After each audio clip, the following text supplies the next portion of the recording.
Students, welcome to Magnet Brains. This is Anamika Singh. कैसे हैं आप सभी? मैं आशा करती हूँ कि आप सभी बहुत अच्छे होंगे एंड हाजिर हो चुके होंगे आज के इस प्यारे से सेशन में, आज की इस प्यारी सी वीडियो में, जहां आज मैं लेकर आई हूँ क्लास 9th में सेकंड चैप्टर का हमारा क्विक रिवीजन। और चैप्टर का नाम है क्या हमारे आसपास के पदार्थ शुद्ध हैं। तो चलो भाई जानते हैं क्या सच में हमारे आसपास के पदार्थ शुद्ध हैं।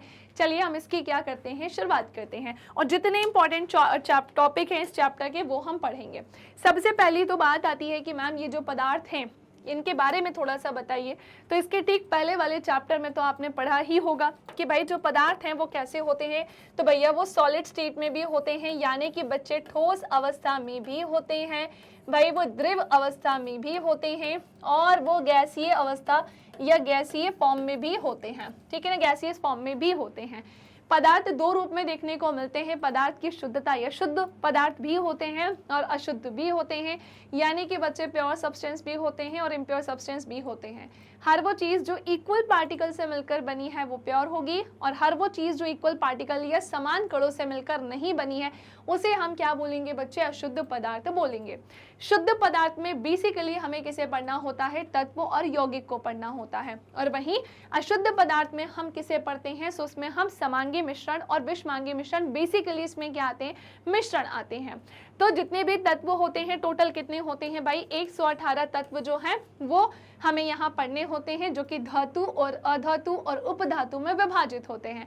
और जो यौगिक होते हैं जो दो या दो से ज्यादा तत्वों से मिलकर बनते हैं वही किसके अंतर्गत, वही क्या कहलाते हैं? यौगिक कहलाते हैं। जैसे मेटल्स, नॉन मेटल्स और मेटेलॉइड्स की अपने डिफरेंट प्रॉपर्टी होती है। धातु के अपने अलग गुणधर्म होते हैं, भौतिक गुणधर्म, अधातु के अलग होते हैं और उपधातु में कुछ धातु के लक्षण या कुछ धातु की प्रॉपर्टी कुछ अधातु की होती है। यौगिक क्या होते हैं? जो दो या दो से ज्यादा तत्वों से मिलकर बने हों। जैसे मैंने आपसे बोला H2O यानी कि वाटर, ये हाइड्रोजन और ऑक्सीजन दो अलग तत्व से मिलकर बना है और इसमें सभी के परमाणु कैसे हैं? फिक्स है। हाइड्रोजन का 2 एटम और ऑक्सीजन का 1 एटम आपस में मिलकर ही H2O वाटर को बनाएगा। ऐसे ही CO2 कार्बन डाइऑक्साइड, ये क्या हो जाएगा? ये भी एक यौगिक यानी कि कंपाउंड ही है, जो कि दो अलग तत्वों से मिलकर बना है, एक कार्बन और दूसरा ऑक्सीजन। कार्बन का 1 एटम और ऑक्सीजन के 2 एटम आपस में मिलकर क्या बनाएंगे? एक यौगिक बनाएंगे। अब बात आती है कि मैम अशुद्ध पदार्थ में समांगी और विषमांगी मिश्रण को थोड़ा सा समझाइए। तो बच्चे ध्यान से सुनेंगे। होमोजीनियस मिक्सचर और हेट्रोजीनियस मिक्सचर में क्या अंतर है ना? तो देखो, अगर मैंने तुमसे बोला कि मैंने लिया है पानी और पानी में किसको मिला दिया है? नमक को मिला दिया है। सो ये आपस में मिलकर मुझे क्या देंगे? सॉल्यूशन यानी कि विलयन देंगे। यही क्या कहलाएगा बच्चे? समांगी मिश्रण, जहां पर इस पानी में नमक या शक्कर आसानी से क्या होगा? घुल जाएगा, मिल जाएगा। विषमांगी मिश्रण में क्या होता है? सो पानी में मान लेते हैं कि हमने किसे डाला है? रेत को डाल दिया है। तो क्या ये रेत पानी में आसानी से घुल जाएगी, मिल जाएगी? नहीं, आसानी से इसमें घुलेगी, मिलेगी नहीं। तो ये इसका क्या हो जाएगा बच्चे? विषमांगी मिश्रण होगा। कोई कंफ्यूजन, कोई समस्या? ठीक है भाई, चलो ये तुम्हारे NCERT में चार्ट है, पदार्थ के बारे में बताया। पदार्थ ठोस अवस्था, द्रव अवस्था, गैसीय अवस्था सभी में होते हैं। शुद्ध पदार्थ में यहाँ पर तत्वों के बारे में बताया कि भाई ये सरल पदार्थों में होते हैं, ऑलरेडी अपने सिंपलेस्ट फॉर्म में, सरल रूप में है। इसे अगेन फर्दर डिवाइड नहीं किया जा सकता या विभक्त नहीं किया जा सकता। इसमें copper, oxygen, iron, hydrogen, mercury यानी पारा, और केवल इतना ही नहीं, जितने भी धातु, अधातु, उपधातु है वो सब आ जाएंगे। फिर मैम यौगिक में क्या होता है? रासायनिक या वैद्युत रासायनिक प्रतिक्रिया द्वारा घटक तत्वों में विघटित किया जा सकता है। या सिंपली आप बोल दो जो दो या दो से ज्यादा तत्वों से मिलकर बने हों। इसमें जल हो गया, मीथेन यानी कि भैया हमारा CH4 हो जाएगा, चीनी हो जाएगा, नमक, ये सब क्या होते हैं? यौगिक होते हैं। इसी के साथ मैम मिश्रण की बात करें, ये कोई नियत संगठन नहीं होता है इसका, ये समांगी विषमांगी होते हैं। जहां पर समान संगठन होगा वो समांगी होगा, जहां असमान संगठन होगा विषमांगी होगा। तो भाई इसमें क्या क्या आ सकते हैं? जैसे जल में चीनी हो गया, जल में नमक, कार्बन डाइसल्फाइड में सल्फर, इसी के साथ जल तथा अल्कोहल, ये सब क्या होते हैं? समांगी मिश्रण के उदाहरण है। विषमांगी में जैसे बालू तथा नमक हो गया, चीनी तथा नमक हो गया, लकड़ी, रक्त, तेल में जल आदि, ये सब किसके एग्जाम्पल है? मैंने पानी में तेल डाला तो वो उसमें क्या करेगा? तैरने लगेगा, मिक्स नहीं होगा, तो वही क्या है बेटा? विषमांगी मिश्रण है। उम्मीद करती हूँ कि तुम्हें ये अच्छे से समझ में आ गया होगा। अब मिश्रण की प्रकार की बात चल रही है, तो मिश्रण दो प्रकार के होते हैं, अभी मैंने तुम्हें जस्ट बताया है। इसे तुम यहाँ पर इस तरह से समझ सकते हो, एक साइड लिखा है हेट्रोजीनियस मिक्सचर और एक साइड लिखा है होमोजीनियस मिक्सचर। दोनों में क्या डिफरेंस है तो सुनो, ये हमारा क्या हो जाएगा बच्चे, होमोजीनियस को हम क्या बोलेंगे, समांगी। देखकर चीजें तुम्हें ज्यादा अच्छे समझ में आती है ना। और ये हेट्रोजीनियस बोले तो क्या हो जाएगा बच्चे, विषमांगी हो जाएगा। क्लियर। अब क्या होता है समांगी, मतलब हमने सॉल्ट का पानी में क्या किया, मिलान, तो इसने हमें सॉल्यूशन दे दिया। आपको पता है यहाँ पर सॉल्ट किसका काम कर रहा है, विलय, इंग्लिश में से हम सॉल्यूट बोलते हैं। और पानी किसका काम कर रहा है, विलायक का, जिसे हम इंग्लिश में क्या बोलते हैं, सॉल्वेंट बोलते हैं।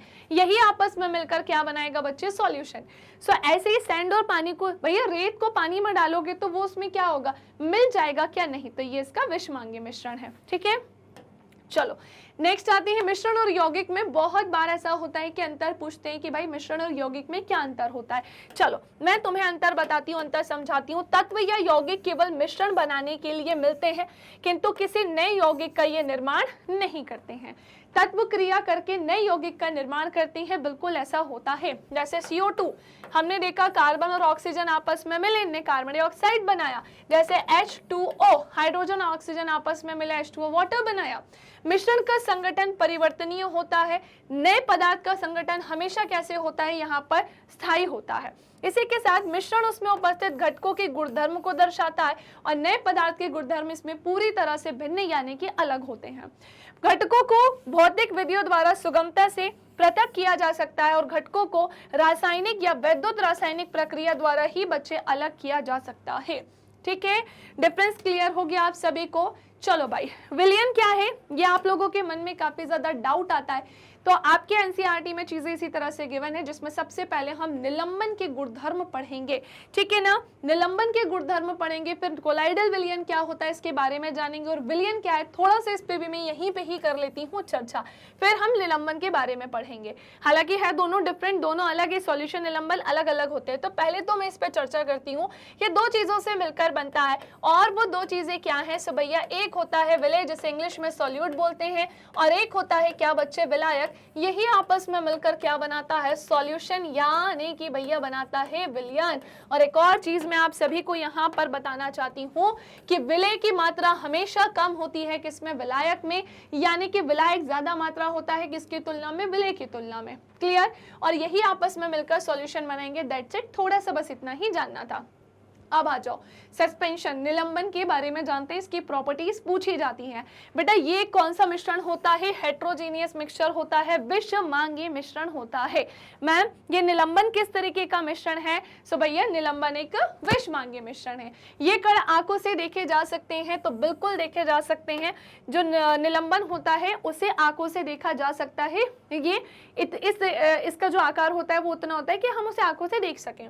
ये निलंबित कण प्रकाश की किरण को फैला देते हैं, उसको स्कैटर करते हैं, जिससे उसका मार्ग जो है दृष्टिगोचर होता है, यानी कि रास्ता हमें प्रॉपर दिखाई देता है। साथ ही साथ जब इसे शांत छोड़ देते हैं तब ये कण नीचे की ओर बैठ जाते हैं, अर्थात निलंबन अस्थायी होता है।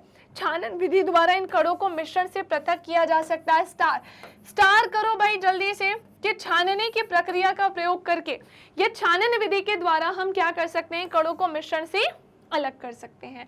जब सभी कण नीचे बैठ जाते हैं तो निलंबन समाप्त हो जाता है तथा विलयन में प्रकाश की किरण का प्रकीर्णन रुक जाता है। क्या आप सभी को ये पॉइंट क्लियर हो गया? क्या आप सभी को ये बात समझ में आ गई? ठीक है भाई, नेक्स्ट आते हैं फिर मैम ये कोलाइडल सॉल्यूशन क्या है या कोलाइडल विलयन क्या है। तो मेरी बात ध्यान से सुनो। एक्चुअली में क्या होता है, एक बहुत ही छोटू सा एग्जांपल तुम्हारे सामने, तुमने टिंडल इफेक्ट का नाम तो सुना ही होगा, ठीक है, नहीं सुना तो मैं अभी वो भी बता दूंगी। पर यहाँ हो क्या रहा है, हमने देखा कि भाई एक में क्या है, कॉपर सल्फेट का विलयन है जिसमें हमें टिंडल इफेक्ट देखने को नहीं मिल रहा है, और दूसरा क्या है, दूध और पानी का मिक्सचर है जिसमें हमें टिंडल इफेक्ट देखने को मिल रहा है। मैम पहली बात तो ये टिंडल इफेक्ट क्या है, टिंडल नाम के एक साइंटिस्ट थे जिन्होंने हमें इस टिंडल इफेक्ट के बारे में बताया। उन्होंने बोला कि हमारे एयर में बहुत सारे क्या होते हैं, पार्टिकल्स, धूल के कण, धुएं के कण, जो भी बोल दो आप, तो ये कोलाइडी पार्टिकल्स हैं। हमारे एटमॉस्फेयर में ढेर सारे कोलाइडी पार्टिकल्स होते हैं बच्चे, ये इतने छोटे होते हैं, बहुत छोटे होते हैं, जिन्हें हम हमारी नग्न आंखों से नहीं देख सकते।